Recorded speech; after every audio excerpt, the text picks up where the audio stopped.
ஏன் எந்திரிக்க முடியல இன்னைக்கு இருக்கிற குழந்தைங்களுக்கு அப்படிங்கிறது, காலையில எந்திரிக்க முடியறங்கிற சோம்பலுக்கு சனி காரணம்.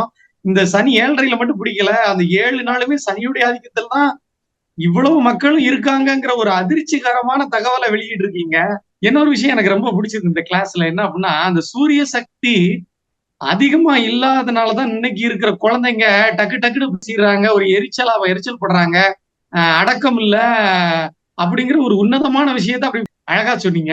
இன்னைக்கு கிளாஸ் வந்து ஒரு பெரிய நாவல் மாதிரி. சூரியன் பலமா இருந்தா மட்டும்தான் குறிக்கோளை நோக்கி செல்ல முடியும் அப்படிங்கிற ஒரு ஏகப்பட்ட செய்தி எனக்கு நோட்ஸ் எடுத்து முடியல. இவ்வளவு விஷயங்களை நான் உள்வாங்கிட்டே தான் இருந்திருக்கிறேன். அந்த உள்வாங்கவே நேரம் பத்தல. தாம்பத்திய சக்தி அப்படிங்கிறதுக்கு அது எப்படி தொடர்பா இருக்கு அப்படிங்கிறதுக்கு ஒரு உதாரண ஜாதகம் போட்டு எவ்வளவு அழகா அந்த கிளாஸ் இருந்தது. தாம்பத்திய உணர்வு இருக்கும், ஆசையும் இருக்கும். ஆனா அந்த சக்தி ஏன் குறைஞ்சிருக்கு? கேதுவோடு சுக்கிரன் சேர்ந்தாலே காதல் உணர்வு அதிகமா இருக்கும். அது ரொம்ப புதிய செய்தியா எனக்கு இருந்தது. இதை நான் கவனிச்சிருக்கேன். சில சன்னியாசிகள்கிட்ட நான் கவனிச்சிருக்கிறேன். நான் நிறைய சன்னியாசிகளோட நான் பழகியிருக்கேன். காதல் உணர்வுல இருப்பாங்க.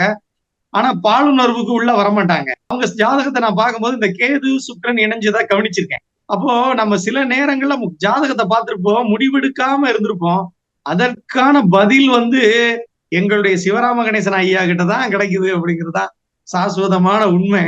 எனக்கு ஒவ்வொரு கிளாஸ்லயும் அதுக்கான பதில் கிடைச்சுக்கிட்டே இருக்கும். இந்த எல்லா விஷயங்களையுமே பாரம்பரியத்துல லக்னத்தை வச்சுதான் நம்ம பாத்துக்கிட்டு இருக்கோம். மேப்பே இல்லாம ஒரு டெஸ்டினேஷன்ல இருந்து இன்னொரு டெஸ்டினேஷனுக்கு போயிட்டீங்க. இது எனக்கு ரொம்ப ஆச்சரியமா இருக்கு. ஒரு லக்னம் இல்லாம ராசி இல்லாம எதுவுமே சொல்ல முடியாதவன்னு சொல்லக்கூடிய ஒரு பாரம்பரியத்தை உடைச்சு இவ்வளவு விஷயம் சொல்ல முடியும்னா, அந்த கர்ம ஜோதிடம்ங்கிறத ஜூலை வகுப்புல சேரணுங்கிறது ஆர்வத்தை இன்னைக்கு கிளாஸ் தூண்டிடுச்சு.